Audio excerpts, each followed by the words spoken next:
Yeah. Mr. Hintze, turn the agenda over to you. So all your questions you've had over the last 6 or 8 months for the contract, for the consent order, for the life cycle baseline will all be put to rest in this 110-page presentation. Stop me whenever you have a question. But before I start, I'm going to put Angelico on the spot here. Okay? So I'm going to ask her, tell me exactly how much money you're going to make 5 years from now and what you're going to spend it every single dollar.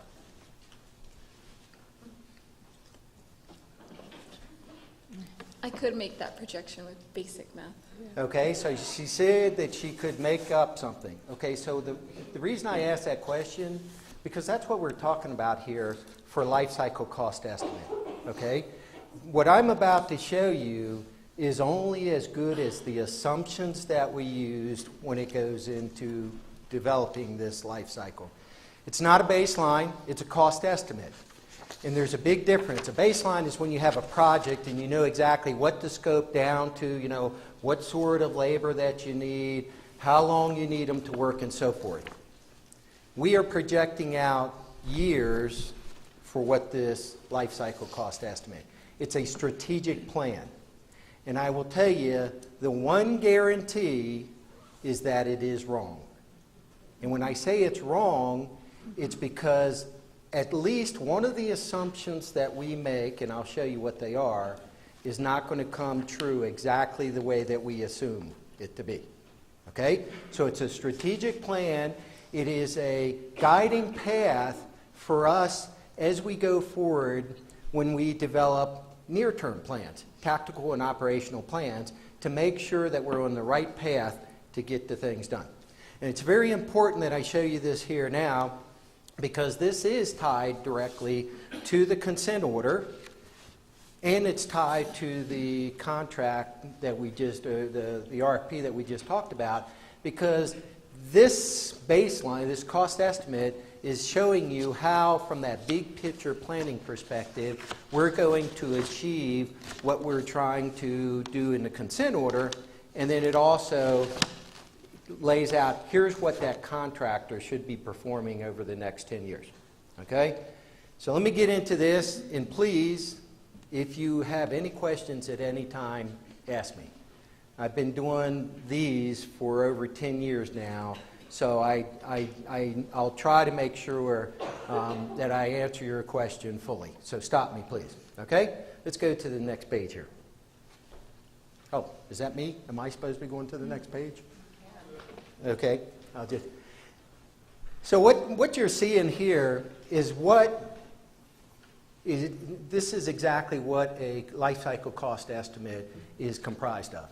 Okay, you take the scope that you have, and that means cleanup and MDA. That means disposition, waste, and that scope then determines, based on what you assume you're going to do with that scope. Okay, so one of the things that I'll just tell you right now, so that you understand, is how you do that scope is important for this cost estimate. Okay, so for example, we have a disposal area that we put waste in. If I make the assumption that we're just going to put a cap on that waste, then that will take a certain amount of time, schedule, at a certain cost. If we, the community, then decides that we're not going to put a cap on that, we're going to dig it up and send it to another disposal area, then you can logically say it's going to cost more money and take more time to dig it up than to just put a cap on there. So this life cycle cost estimate shows you what, when, how, based on our assumptions. And I'm used to revising these cost estimates every year. Now, in this case here, Andrea, Brian, God knows how many of you have been beating me up for the last 6 or 8 months because last time we had a life cycle baseline or a life cycle cost estimate was when? 2008. And that life cycle cost estimate was based on the 2005 consent order. And when were we supposed to be finished with everything in that consent order? 2000. December of 2015. Okay? So where are we right now? We're July of 2016. So just about everything that I'm going to be talking about as ongoing was supposed to have been finished. Okay? So we're resetting the stage at this point here based on the assumptions that I'm going to show you. So again, you got the scope, you got the cost, the schedule. The most important, one of the aspects a lot of folks don't understand, is the risk. And the risk, just examples of risk, you know, we can be well on our way to doing environmental remediation, and then you have, which we did have a couple years ago, right, one of those 1,000-year rains or floods, and wipe out the work that you've done. You had the fires around here. Those are risks that we take into account when we put together our estimates. So right now, one of the things I want to make sure you don't do is believe that this schedule and cost is set in stone. It's a range that we talk about at this time. Okay, to clean up an area, depending on how good the weather is, depending on the funding and all that, may take 3 to 5 years. So when you see what I have here is point, which makes it seem like we know exactly when it's going to get done for what cost. Think in terms of a range. And again, it'll change every year. So these are the 4 elements that you use when you're putting together your cost estimate. These are the 2 areas that we have. These PBSs, the program budget summaries, are just the buckets in which Congress gives us the money. And so the first one there you can see is basically the waste management and disposition, and then the one below PBS 30 is soil and water remediation. We used to have a third one, PBS 40, decommissioning and demolition, which is when you tear down the buildings. But we said, wait, if we're going to go and tear down the buildings, you've got to clean up after you do that. So we've now lumped those together into the PBS 30. But again, those are the buckets. This is the way we put together the cost estimate. All righty. Next one there, William. So these are the most important things you're going to see. These are the assumptions on which we built this cost estimate that you'll see. And how many of you have already looked ahead for the bottom line? Or are you sticking with me? Okay? These are the assumptions. These are the important things. Assume flat funding based on previous appropriations. You've heard us talking here about 189 is our appropriations. You've heard Ryan tell us 255 is the appropriate number. Okay? This cost estimate is based on that 189. Okay?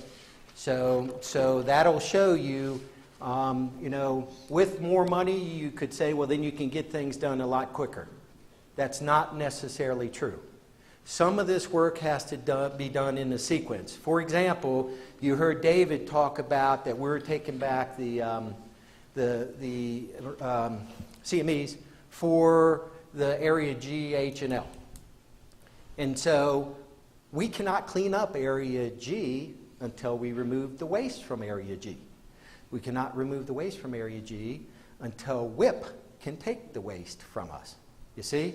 And so you could give us $255 million, which you've heard Ryan say, and you know what? We have done scenarios over the last several months. We can't spend that much money because of the sequencing of the work that has to be done, which is dependent on other external organizations. Okay, so that's just a little tidbit for that there. Okay, so first thing is flat funding.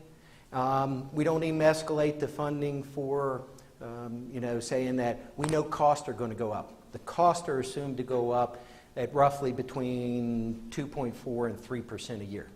You're out there in the real world, that's what costs go up, is about that. So what that means, it's important, is if we flat fund or assume a flat funding of $190 million and costs go up at 3% a year, that means that we lose 3% in buying power every year. 3 times, you know, $200 million, that means we lose $6 million in work that we can do every year, because funding does not escalate at the same rate of cost, okay? So those are two important from a funding perspective.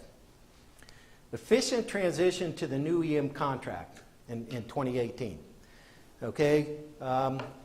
We in the EM side like to complain because the indirect charges, that's the overhead associated with, management, with, say, the fire department, for emergency response. All of those indirect charges are pretty high at a laboratory.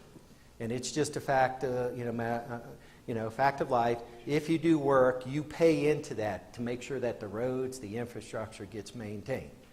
So what we're looking at doing is trying to, and David talked about separating from the lab so that we can reduce those indirect charges. And then the other thing we're looking at is efficiencies as a result of process improvements, technology development.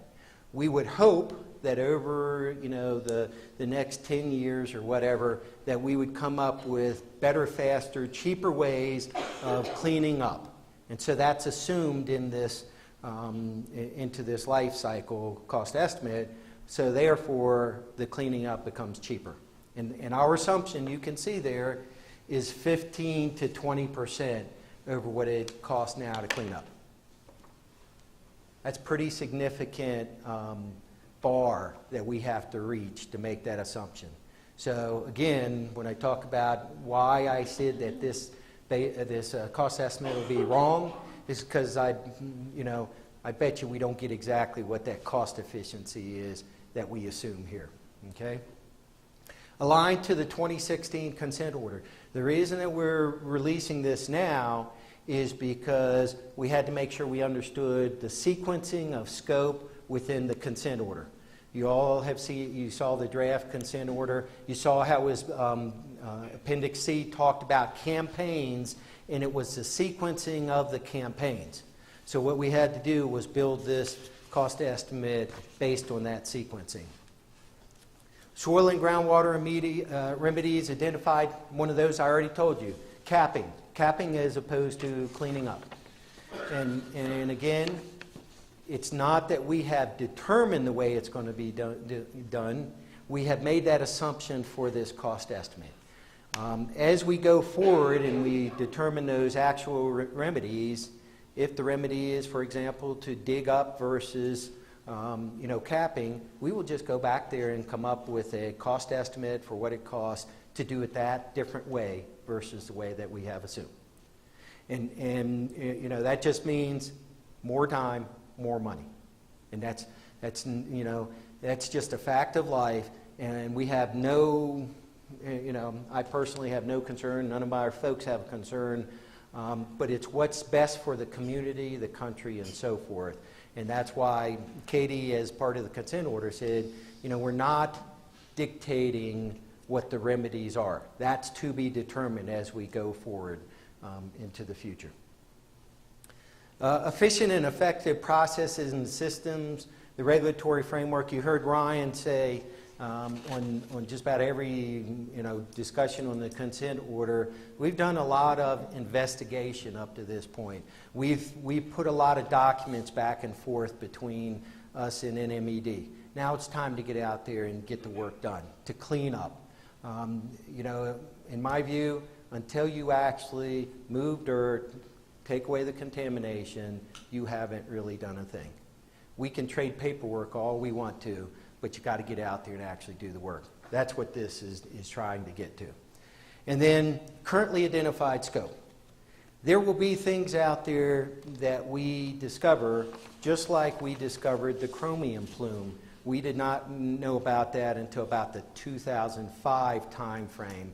So as we go forward, there will be new scope that we, that comes up that we have to clean up. And so that will then be incorporated into the cost estimate. All right, what's the next one here? Bottom line, this is for those of you who jumped ahead because you couldn't stick with me. That means that our schedule is extended 19 years and $3 billion. That means we will not finish until about the 2035 timeframe. And again, let's not get stuck on point because we're talking estimate. So we have, based on our assumptions, based on that funding profile, it'll take us to about 2035, and we have 5 years of scheduled contingency. So the range is really about 2035 to 2040. Okay? And the cost is, we've already spent $3.2 billion, and we estimate $2.9 billion, $3 billion to go, plus another $900 million in cost contingency. So that means that when I show you the cost, we anticipate the range will add another close to $1 billion on top of that, depending on what risk you actually realize as you're going through for the activities. So that's bottom line there, you know. So I know there's some folks of you who are nothing but tell me what the bottom line. There it is.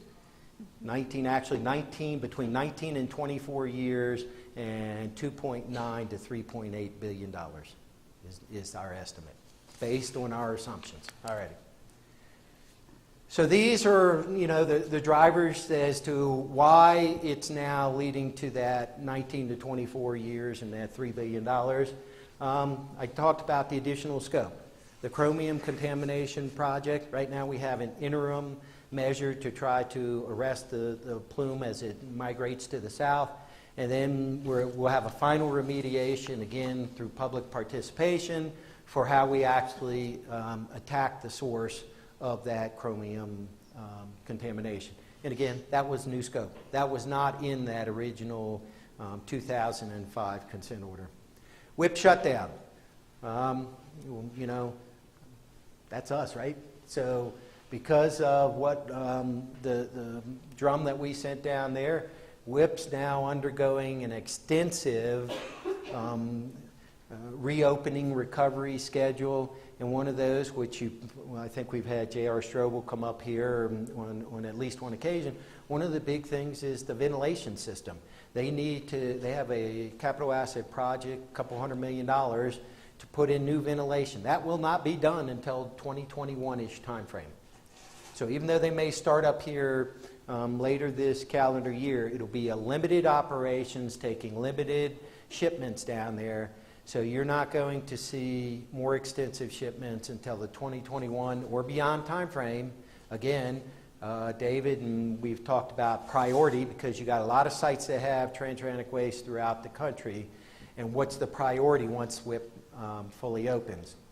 So that's when I was talking about if you gave us all the money in the world, we still cannot use it for the simple fact that we cannot retrieve the waste out in Area G that's below grade really until we get rid of all the waste we have above grade. And that takes time. So it's a sequencing thing. Prior regulatory framework, I talked about the investigation focus. And so now we're changing that regulatory framework. Again, you've heard Katie and you've heard Ryan talk about that new framework.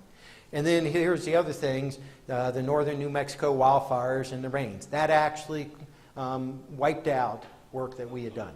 And we have to go back and redo that work. So those there, you see, are all the drivers for that 19 to 24 years and that 2.9 to 3.8 billion. Okay? This here is just a picture of angle drilling at the chromium project. One of the things, we have a lot of cultural locations out there, from the pueblos, and so we're investigating new ways of doing business. One of those things that we've done this year is we've actually drilled 2 of the wells with angle drilling, 25 degree and 11 degree, which allows us to stand off away from cultural areas and then dig back underneath them so that when they hit the water table, this is for the chromium project, at 1,000 feet, it may be 400, 500, 600 feet beyond where you started into the ground. And that's where we needed to get the well down in the aquifer. And that's turned out to be a very successful activity. All righty. This here is I call it the Blob Chart. This is cost. Okay? So when you look at this, and again, this here is the the bridge contract. So let's look from here on out. So what you have here is this is the PBS 30, the soil and water remediation and D&D. This here is the solid waste management. And then these pieces here are what we DOE, when I say we have $189 million a year, not all of that goes to our contractor. We do some DOE projects ourselves. We pay for other things such as CAB expenses, comes out of what we call holdback, and then also this program management. So this is the slice that comes off the top that DOE uses. If you've gone by the airport down there, and we actually had to go back to the airport and stabilize waste that was over there on underneath some asphalt. That was a $3 million project that we went and took on as a DOE direct project. So that's what this is down here. Okay? And then you can see when we're talking about the PBS 13, the waste, this is getting rid of the waste, which means I can't get into the area G to clean it up, and that again is the PBS 30 cleanup until after the waste is gone. Okay?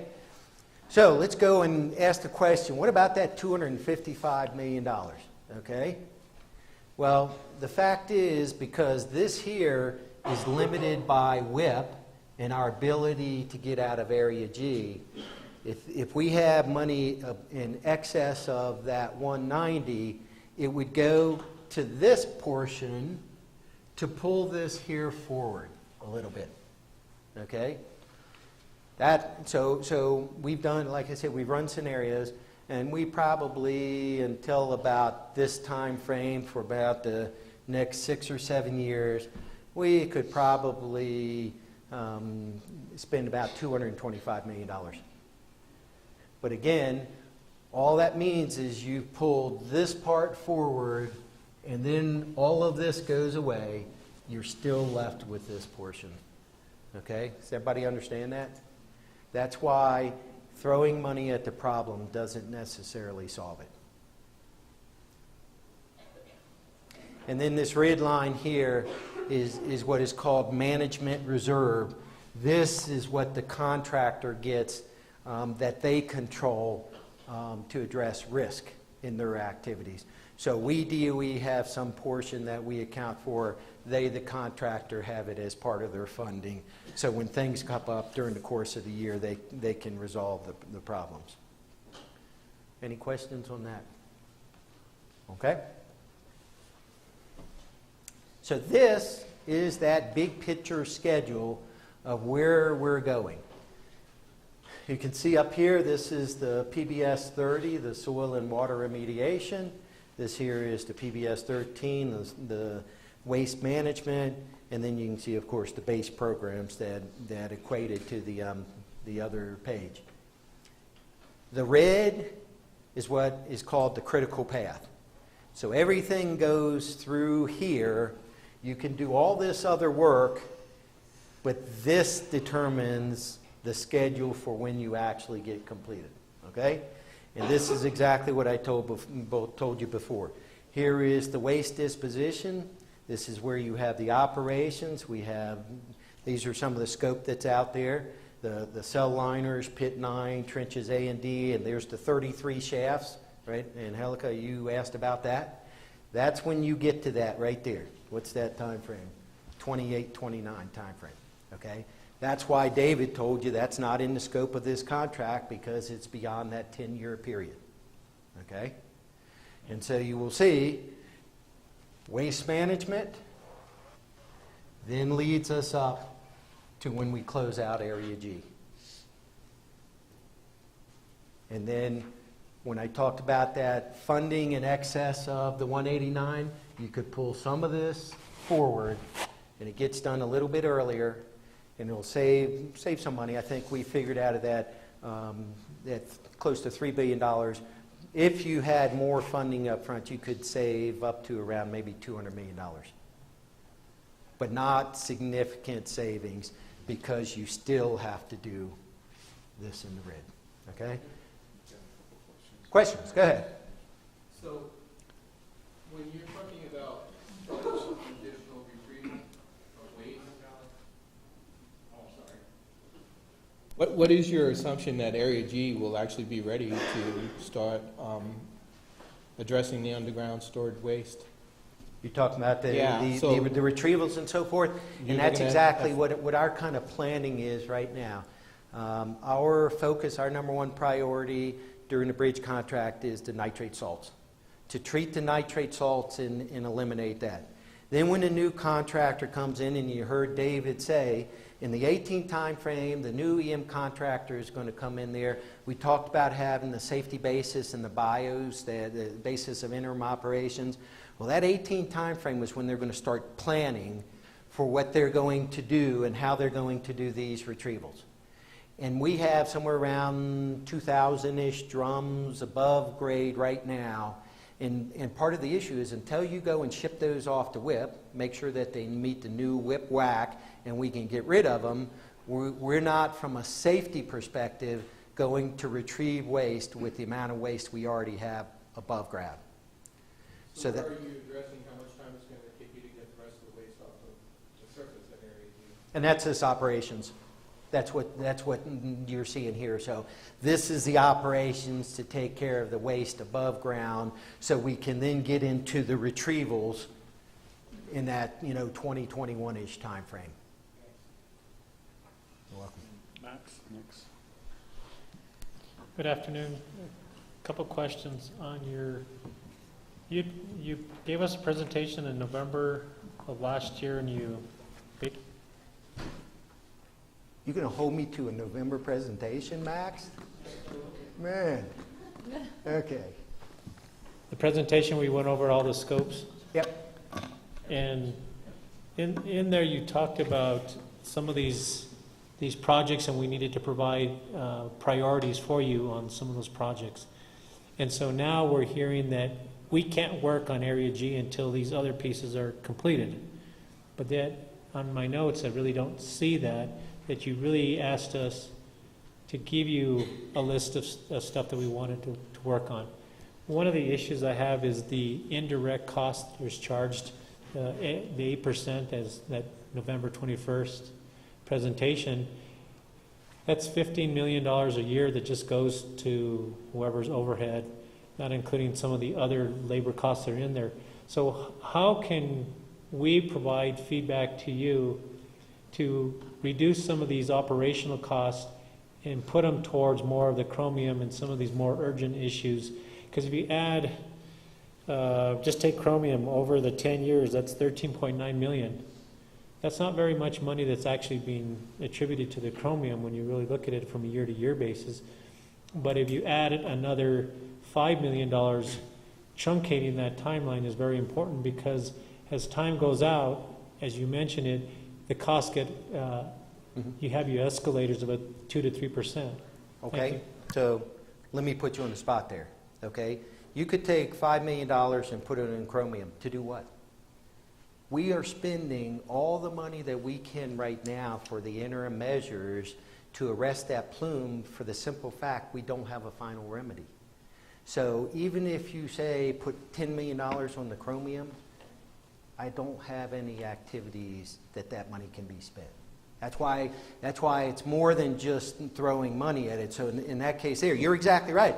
Now what I could do, we could take the money and put it to something else, but this goes back to the consent order, this goes back to the Appendix C, and the input on there was what were the priorities that the community has for us to address those. And one of the top priorities was the chromium project interim measures. So we fully fund that, and that means that where the heck is it up there? Right So here, right here. 13.9. So that is funded, and then it assumes somewhere in this time frame here, we will have done technology development, we will get together with the community, NMED, to come up with a final remediation to actually then take care of the source terms on there. And that's why that's one of the top priorities in Appendix C in the consent order. So that's fair.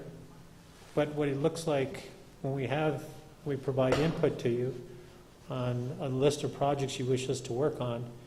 But yet what we're seeing on this graphic, and I'm not holding to that, yeah, you have to go out for several years, is that you're slicing the remediation rather than maybe taking our input and saying, well, when we shave $5 million, where is it on that list that actually bumps up as a higher priority that says, yeah, let's take RDX and let's eliminate RDX at a much more aggressive pace, because if you fully fund chromium at $13.9 million a year, fine, that's at the max. But Yep. I'd really like to see how DOE can look at some of these overhead charges and shave some of them down and apply it to some of these projects and basically eliminate them. Okay, and you were here right when I had one of the first pages that says we assume 15 to 20% efficiencies. That means we are already counting on those indirect charges to be reduced by that 15 to 20% to allow us to do this schedule.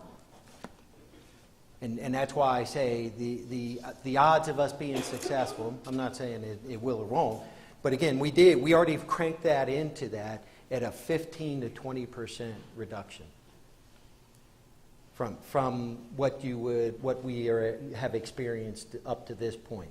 And so when you talk about indirects, yeah, some of the things we're doing is we're trying to locate most of the activities off the site. Because if you're off the site, then you don't have to pay a lot of indirects there. My office is now in the Pueblo complex, the old Los Alamos middle school. So my counterpart, Randy's folks, he's got about 110 folks on there. And so that's the way that we do it is, you know, from my perspective, I'm not the landlord. It's very difficult for us on EM to dictate what those indirect charges are. That's NNSA that oversees and drives those down. From an EM perspective, I can only avoid them. And the way I avoid them is not participating in those actions, which means don't be on site, don't use the services that they need that get those indirect charges. Fair enough. Thank you for that response. And my only last comment is, when you're looking at solving some of these complex issues, $189,000, and you look at where the money's really going per year, and if you have the escalators on your contracts, you're also going to have the escalators on retirement and all those other pieces. And if you continue that trend, they occupy more of that $189 million. That in 5-10 years, how much is really going to be used for remediation rather than going to these other costs? Yeah, it eats you alive. Yes, that's exactly right. And there is that 30-35. You may not have any money to use. Well, we have taken into account, again, on this here, we assume that in general the escalation is that 2.4 to 3%, which includes your retirement, which includes your labor costs, which includes your material costs. So we, in effect, have taken that loss of buying power, and this is showing that if I didn't have that cost escalation that you're talking about, then we could potentially finish these a little bit earlier here. So we've cranked in the cost escalation and the loss of buying power, and we can still get it done. When I was at Savannah River, the pension down there was going to grow to $350 million a year out of a $1.4 billion budget. So we had to assume escalation of funding, otherwise it got to the mid-20s and you were doing nothing but babysitting everything that was there. In our scenario here, we can absorb those costs and still get the work done. It's just stretched out a lot longer. Thank you, sir. You're welcome. I think Stephen has some questions. And then Nona. This is helpful, but what would be equally helpful, maybe, or also helpful, is to know what you've accomplished when you reach the end point. For example, with the chromium, you've got a blue triangle or diamond out there at some point. Does that mean walk away from it and not do any more work? So or does that mean you yeah. some way or other have it under control? And similarly for the others, like RDX, does that mean at that point you can just walk away and nothing more needs to be Yeah, done ever. and what you're asking for, what's the end state, and as you go through your assumption. So what we're doing is we're putting together a narrative description here, which is on 15, 18 pages, which is going to describe that based on what our assumptions are. So, you know, it might say for MDAA, then our assumption is that the final remediation is the cap will be in place, the waste will remain on site. Other ones will be 33 shafts. Our assumption is that all of the waste in those 33 shafts is dug up and shipped off because it's transuranic waste, and ship it off to WIP. So this document will have a little bit more detail for what you're looking for. We're still developing this one here, and it should be out. George, when is it going to be out? Okay, see, so we're working on this because that's the thing that folks need to see to understand what's the campaign. Because, you know, Max talked about the presentation I gave in November where we kind of described the different campaigns. So we need to make sure folks understand what the scope is, what the activity, what the end state will be. And that's what we'll put in this document so that you can look at it. And that's what is needed because, you know, for example, if I talk about capping, then the discussion needs to take place. Is that the correct end state? And again, we assume that, and if it changes based on what the interaction with the public and NMED, then we'll go back and revise the life cycle. Chromium might be a good example of something where it's a really tough problem to get it completely under control so you can walk away and there's no risk. So is it conceivable that after that blue diamond, there would be some kind of annual upkeep, monitoring, maybe even You betcha. some pumping? That's what Katie and her folks do is they say, what sort of controls do you have to have placed? You know, it talks about clearing the facility for, you know, residential, recreational, industrial use, and that may determine what controls you put in place. And then also we have long-term stewardship that may have some institutional controls for 100 years beyond that or more. So all of that is what has to be determined as part of that remediation determination. Okay, and then what is under institutional regulatory? It's a line about halfway down. It's $300 million over. For this here? Oh, shucks. Is that what Max was talking about? No, I think they're... No, See, I know in there it includes is we pay some funding for NMED for some of their oversight personnel. I don't know what the institutional part is there, but I can get that. George, you happen to remember what that is? So a lot of that is as you say, the fees for the regulatory fees, the oversight, complying with the individual permit. It's kind of like compliance with different environmental laws. Yeah, I'd imagine in here is the natural resources damage assessment. If you're familiar with that, we also fund that. Mike knows all about that. We fund that at several $1 million a year. So that's the accumulation of all those costs to allow us to be successful in the cleanup. But I'll go back and get the exact things that we have in there. That document you talked about a few minutes ago, will that be available to us? Yeah, you betcha. This actually, what we're eventually going to do is this will be on our website so that folks understand, because this is the description of the what, how, when. Stephen, was that? Okay, no. Had a question, some question. And then Angel. Yeah, so for me, up several long-term questions as well as one kind of very specific question. First, the specific one. So since the people at WIP don't have funding for travel and probably traveling around up here isn't like the highest priority, but everything that's happening seems to depend on what's happening next at WIP. Could they do some kind of video conference or a Skype call into one of our committee meetings or board meetings so that they could present to us and we could ask questions for a lower cost than having them actually come up here. You know, and from my perspective, like you were saying, it's a matter of priorities, and it's actually a car ride up here, right? It's not a long cross-country plane ride. So we'll get back with them because you know, they should be able to provide the information to you folks. So yeah, we'll get back with them. And then the other questions are, it makes me think of some kind of long-term planning things for what the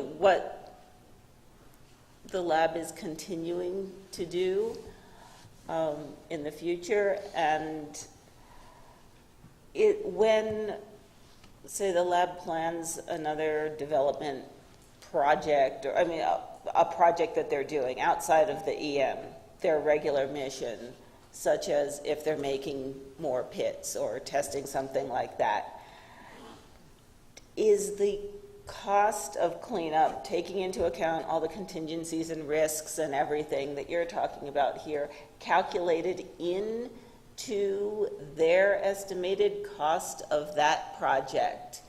And, you know, so that who's ever deciding whether to do it or something else, or, you know, whether to do that sort of thing at all, knows the overall lifetime cost of it, or is that something separate that you get to calculate after they've already done it? So the answer is no, it's not in here because it's not part of this scope. No, it's not part of this but scope. yes, so let me, and I think this is you know, the great example when you look at things like the high-level waste tanks and how you're remediating them. The true that we have below grade. And a lot in the past, there was not necessarily a cradle-to-grave mentality of looking, you know, at the cost. It was more of what's the cost for me to produce that. And so now that's what we're doing. We're having to take care of the legacy because of that wasn't included into it. I will tell you, you know, now there is much more paying attention to the back end of what happens, you know, once you finish producing them. How do you clean up? How do you do that? Because those are, you know, may make the cost astronomical for doing it in the beginning. So that now, the cradle to grave is incorporated into our planning. Again, when you're talking about the NNSA, the weapons, or any of that, this scope here, I should have started out with, is legacy waste that was before 1999. So any waste that's generated since then, somebody, I see Angelica and Carlos. What do you want to say, Carlos? You see, I'm just saying, our scope does not include new generated waste that was after that time period. That is responsible of NNSA. It is within their life cycle cost estimate. And so when I talk here, it's only that legacy waste, the pre-1999. So I understand that. My question is more like, does the NNSA take the information you generate by calculating the cost of cleaning up the legacy waste that's already there and say, like, oh, if we make this now, even if we're using better technology and more modern, you know, immediate waste disposal techniques and safeguards and all, do they have to, when they say this project is going to cost X amount of dollars and therefore it is cost effective and Congress should fund it, do they take into account the kind of life cycle information you've generated, or you and other people at other sites, for you know, for projects that have already been done and now need to be cleaned up, and you know, and the way you say you expect that you're going to find something that you don't know about, and that therefore it's going to cost a bit more. Yeah, I can't talk for the NNSA processes. It's like you were saying there. Common sense would say, if you have historical data, that you should be using that to roll into your life cycle costs from cradle to grave. I do not know how much of this they take. I know when I was at Savannah River and we were dealing with, because at Savannah River, EM was the site landlord, so we had the tenant of NNSA for the tritium program. So their facilities we knew were eventually, going to come over to EM, so we were fully integrated with them on that. For the way when you have a total NNSA site here, so I cannot tell you how they take into account that information as they're doing their long-term planning. Okay, and again, another question you might not be able to answer completely, but you mentioned the northern New Mexico risks that are fire and flood, basically. How do those risks at Ladle compare to, other possible, geological or weather or climate risks at other sites? I mean, I know when we visited Oak Ridge a couple years ago, it was somewhat surprising to see, even though the climate and geology seems different there, a lot of the water issues they had were quite similar to ours with the drainage and the runoff and things like that. Yeah, again, it is all site specific because most people don't realize that, for example, Savannah River site is on one of the most active earthquake faults in the country. And so there was a lot for, and then of course, your water table at Savannah River was a couple of the high-level waste tanks. The bottom of the tanks was below the top of the water table. So again, you take all those into account. What's out there, and I'd mention to folks, if we needed to drill a monitoring well, we could almost spit in the ground and it would get down there for, a couple $1,000s. Here it's $3.5 million to drill a well and your water table is down there or your aquifers at 1,000 feet. So, all of those are specific, but, you kind of have a common list of things you look at and then you take into account what are those risks. Here you have the risk of wildfires. Back on the East Coast, it's so wet back there that was never really a large risk. So all of those are incorporated depending on what your local situation is. So is Los Alamos a relatively safe place or a relatively risky place to do these sort of things compared to the other sites? I would probably just from my experiences, they're all the same risky because of the materials that you have. When you're talking nuclear materials, you're talking about waste, you're talking about most of the facilities came about in the same-ish time frame, the 50s and 60s, the environmental protection standards at that time. Even when we were growing up, what did most of us do with the oil you changed in your car? Folks didn't necessarily take it down to the so the way that operations were done, and like you're talking about there wasn't a lot of thought about the taking care of the final end state of the waste management and so forth, and so I would dare say just about every one of the sites has material in a condition in a facility that's aged or in an environmentally needs to be remediated type of a situation, and most of the sites have the plutonium, uranium, americium, and so I would say that just about most of them are the same relative risk. Thank you. You're welcome. Next, Angelica.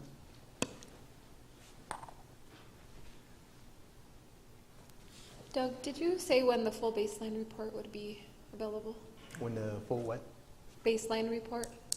This thing here, we're talking probably in August timeframe is what George were. Again, just like everything, it's got to be routed up, make sure that everybody's checks it. So I'd say sometime by the end of August. Okay. And then where does the waste that's being stored in Texas, where does that fall on this schedule? And that doesn't. So that waste that's at the waste control specialist, that's not part of the scope that we have now for our EM mission of EMLA. So if the decision is made that it would be, then we would have to go back and add another activities in here with cost and schedule for that as well. But it's legacy, right? Or is it Um, not? Well, again, it's kind of a special situation because it's sitting down there in a non-DOE facility, and right now, Lee's been working with headquarters. It's right now under the responsibility of headquarters. But at some point when it's decided that there is going to be needed some sort of project or activity to do something with it, then if it does come to us, we would have to put it into the cost estimate. Okay, but, so, from my understanding, the money to pay for that rental, so You to betcha. speak. Storage? Storage is Yep. coming out of this budget. You betcha. We're paying about $6.5 million a year for that right now. So it seems like it would be better if we treated it and processed it and, Oh, I won't disagree with you. We got to do something with it. But again, just like that, some of those drums that are down there are just like the drums we have up here with the nitrate salt. So you have to make sure you have a well-developed plan for what you want to do with that. So again, up here, the 60 drums we have within our controlled DOE site, we have facilities. The thought, right, when we shipped those down to that was temporary storage. So some of the things we found out with those drums, it's not as simple as just saying, for example, put them back on a truck and send them up here. So it's got to be a well thought out plan, and that's what we're working with headquarters. Lee's working with the folks up on headquarters on what our involvement is going to be for taking care of that. okay. I guess this is for Mr. Rhodes, but is that part of the RFP? The WCS, no, because you see everything that's in his will be into this here. You see what they're saying is? You could say that the things David is talking about scope-wise are the things that fit in here, because that's what we would have to put in the contract.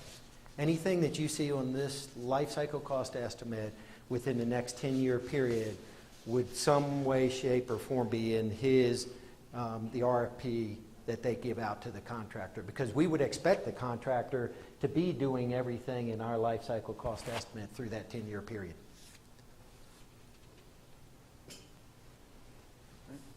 Any more? Thank you. And Alex, I think Alex has questions again. In your narrative, you were talking about providing a narrative description of this life cycle schedule. Can you explain exactly what the driving forces were in your timelines? Because I'm a little bit confused. Was chromium determined because of physical and regulatory constraints it's going to take you 10 years? Or was it because you only decided you wanted to spend $13.9 million per year on chromium? No. And when I talked about the assumption, so one assumption is the $190 million a year and the cost escalation of 3%. The other one was what I talked about, the consent order. And that's why we had to finalize this after the consent order, because in accordance with Appendix C, which talked about the campaigns and the order and sequencing of the campaign. So as the, and again, consent order does not apply for the waste disposition. Consent order deals with your remediation activities. But again, it goes back to is that set the priorities. So we then say, okay, from the, let's take chromium, for example. So it said that chromium is one of the highest priorities, so we need to now, and then if you look in Appendix C, we actually split it into two campaigns. The interim measures to arrest the plume, and then the final remediation. So looking at that as being one of the highest priorities, that's why it's funded even now, and then the issue comes is technically, what can we do? And so that's why I was saying for this period here, it's more along the lines of the extraction, injection wells to arrest the plume while we come up with the research and development, technology development for what the final remediation. So no, that number, and again, 10 years and 139, that's a point for both years and cost. We don't know. We don't know what that final remediation is, so it might take us 15 years to do that when we determine what the remediation. Some of the things we're looking at is things like microbes. We're looking at chemical injection that could potentially immobilize the chromium, change it from a chromium 6 to a chromium 3, which is immobile. So those are the uncertainties that we do not know. So no, we then, based on the priorities that you know, from the consent order and the priorities that we have from our bosses in DC and the president, we put these together based on priorities, funding amount, technology available to get it done, and just the sequencing of work. Because, you know, I can't send 500 people out there for one day to finish a job. It takes me, you know, 2 days to do this, 3 to that. And behind all of these cartoon type lines are actual scheduling software, which shows you duration of the events to do the different activities that then have logical sequence ties so that you have to do in a certain order. So that's how that came to that, was based on, you know, when we would believe we would be able to get and have a final remediation and how long it would take us to implement that final remediation. And so Correct. you also So- have so- things, because you so- could have some of these, okay, you look at some of these aggregate areas, you might say, it's low-hanging fruit, so I could go and take care of some of these. Okay, so then you have to have a trade-off. If I only have $190 million, do I spend, you know, $5 million here, but if I spend it here, I may not have it up there for one of these other things. So it's a balancing act, you know, based on technical capability, priorities, and funding available. Correct.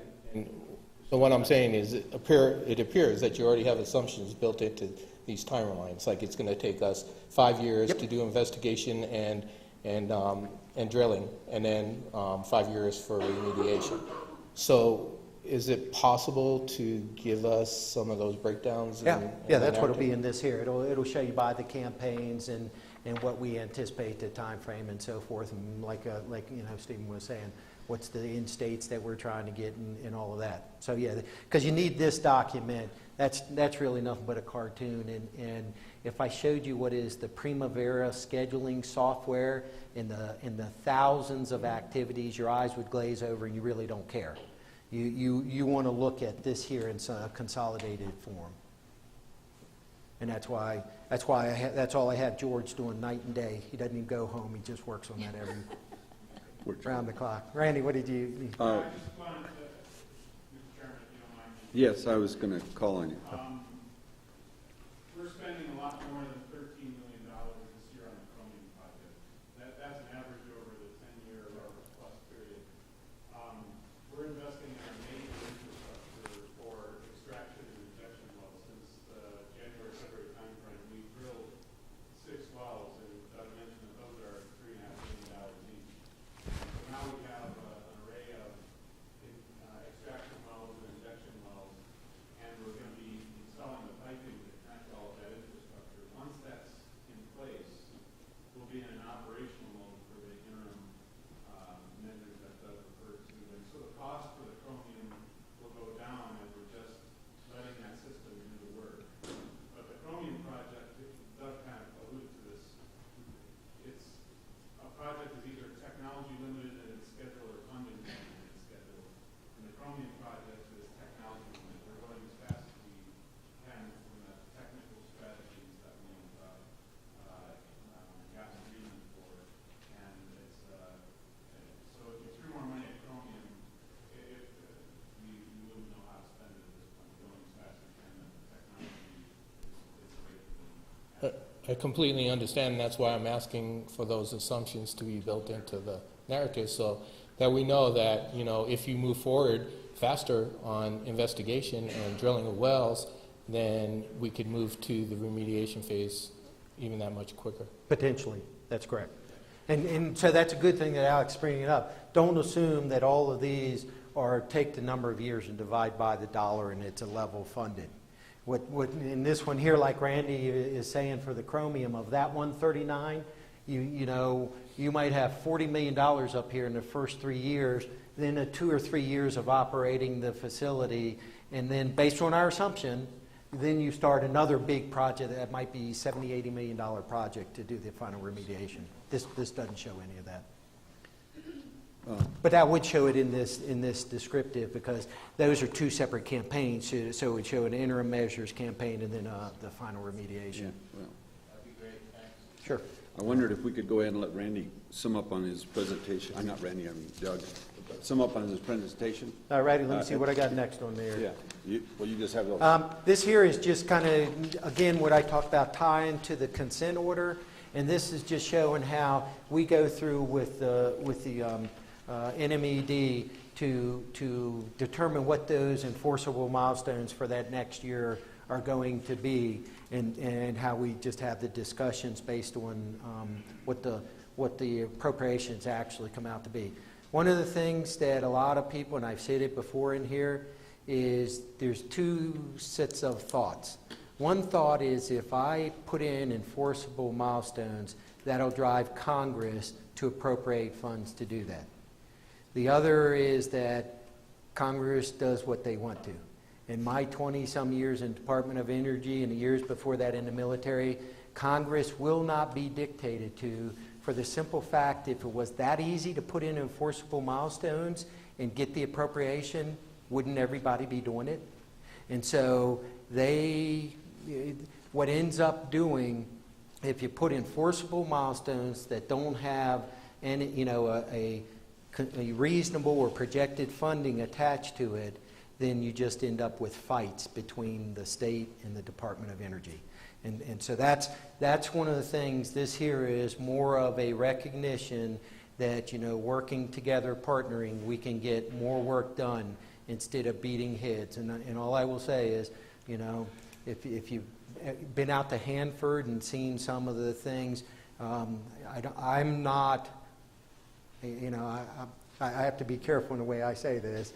I don't see necessarily the progress that I would have liked to seen if I was up there, and a lot of it goes back to relationships and working together to get the stuff done. And I think we're well on the path to doing it the right way. And then the last page, I think, there you go. Again, it's a planning tool that gives us a roadmap and allows us, and the other thing that this will allow to do also is again, you have the president who determines what the request is to Congress. Congress actually appropriates the money, so Congress can use this tool to see if they agree or disagree with what the president has requested, because whatever they appropriate is the amount of funding that we have. Again, we talked about all these, the technologies and so forth, and bottom line is that we're going to do things safely, efficiently, and transparently. You folks out there are going to determine what we do, because we don't do anything classified. And so it's just a matter of time and money. Well, thank you.